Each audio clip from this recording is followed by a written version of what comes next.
We have been extensively looking at the sacraments of the Church as the means for us to receive grace and to partake of the salvation that Jesus offers us.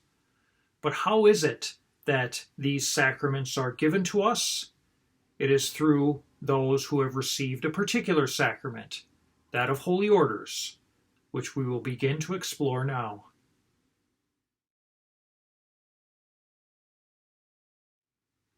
As we look at the sacrament of holy orders, we are now beginning our look at the sacraments of service, which seek to build up the life of the Church. If we recall the definition of a sacrament as given in the Catechism of the Catholic Church, paragraph 1131, we remember how sacraments are efficacious signs of grace that are instituted by Christ and entrusted to the Church, by which divine life is dispensed to us. And it is this reality of the sacraments being entrusted to the Church that the sacrament of holy orders finds a key significance within. For it is the Church, of course, that has been established by Jesus Christ to be the means of giving the grace of salvation to peoples of all nations. And while the Church is still very much a pilgrim church, one where we are called to evangelize and truly seek for those who have not yet heard the gospel.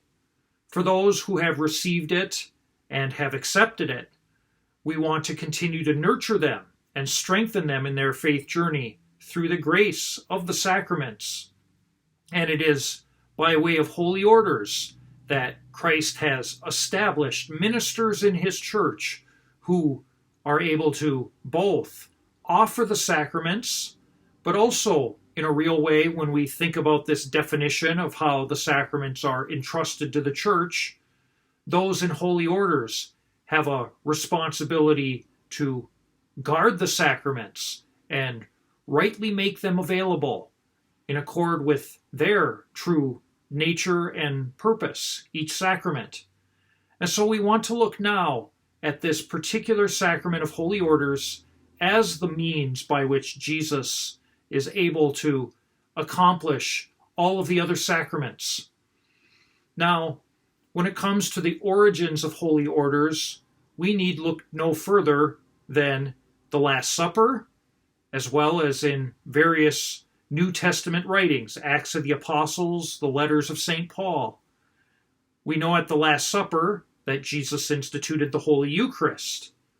But among his actions within instituting the Eucharist, he said such things as, "Do this in memory of me."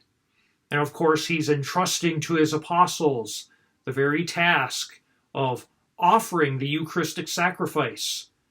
Accordingly, he is giving them a special designation, but also, yes, special powers to be able to make present what he himself is establishing. And we see also at the Last Supper a very interesting and important action when Jesus, as recorded in John's account of the Last Supper, chooses to wash the feet of the 12 apostles.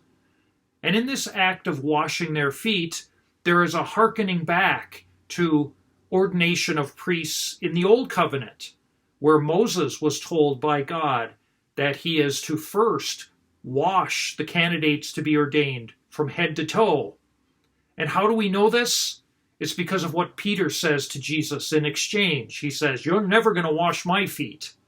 And Jesus replies, "Unless I do this, you cannot share in the inheritance." And so what does Peter reply? He says, "Well, then not just my feet, but my head and my hands as well." And some commentators understand Peter's reply, referring to washing his head and his hands, as a recognition of the ordination of priests as done by Moses. And Jesus, of course, in this moment wants to show them the fulfillment of the Old Covenant. And so he replies to Peter, "For one who is bathed, there is no necessity to wash, but only their feet." And he says, "I have done this for you as an example, that you, may go and do likewise.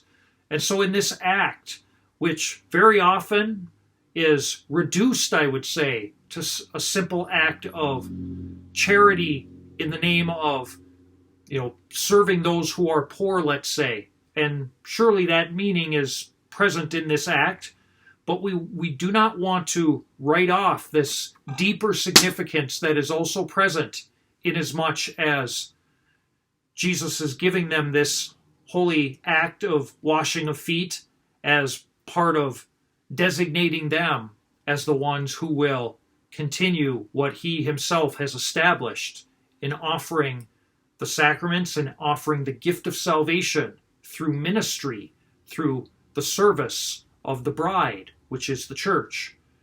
And then we see in the rest of the New Testament multiple allusions to how there is the laying on of hands, whether it be those who are to be ordained deacons in Acts of the Apostles, or St. Paul in writing to Timothy refers to how he himself has imposed hands on him. And as we will see, this imposition of hands is very much at the heart of the sacrament of holy orders in terms of its ritual and how the sacrament is conferred. But for the history, we want to recognize that from the very beginning of the church, there were those who were chosen, upon whom hands were laid, and who were entrusted with the ministry to the churches, and the churches being among those that we hear about in the New Testament, the various communities that Paul himself evangelized and his letters are addressed to, let's say. All of these local churches having been established, having received those who will minister the sacraments to them, the bishops, the presbyters, and the deacons.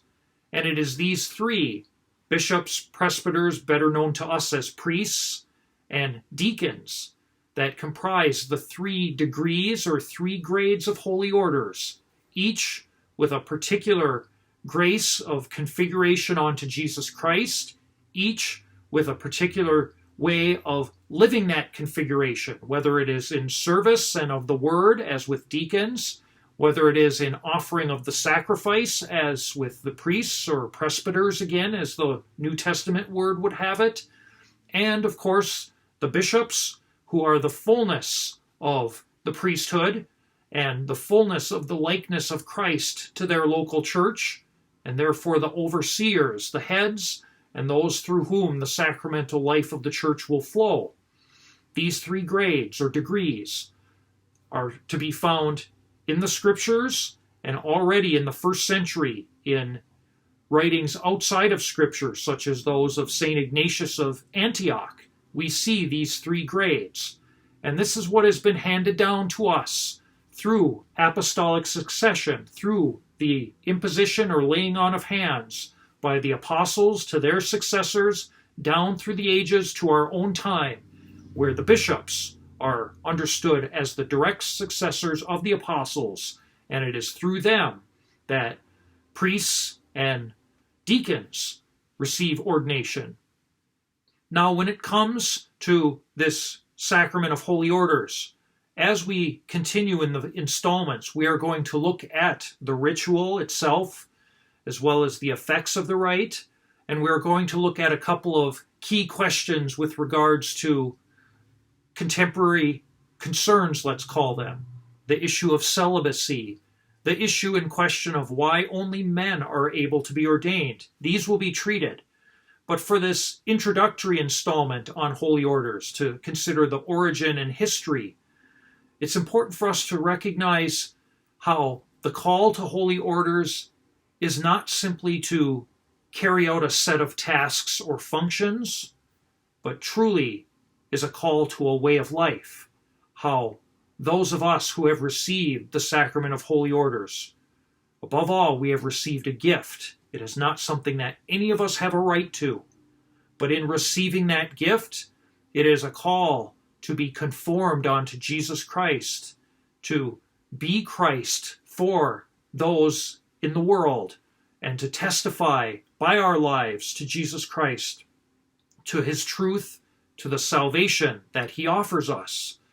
And so I want to emphasize that in this installment and in the subsequent installments, that those who receive holy orders, it is not just to function, it is to live. It is to live in a way of being conformed and configured unto Christ and to make his presence visible in the world.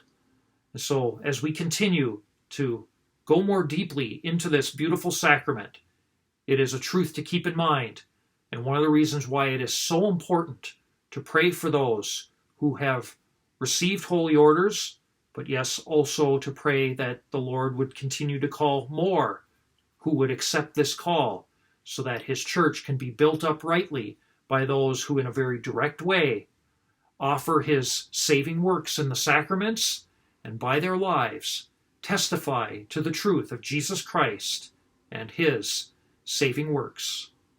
May God bless you.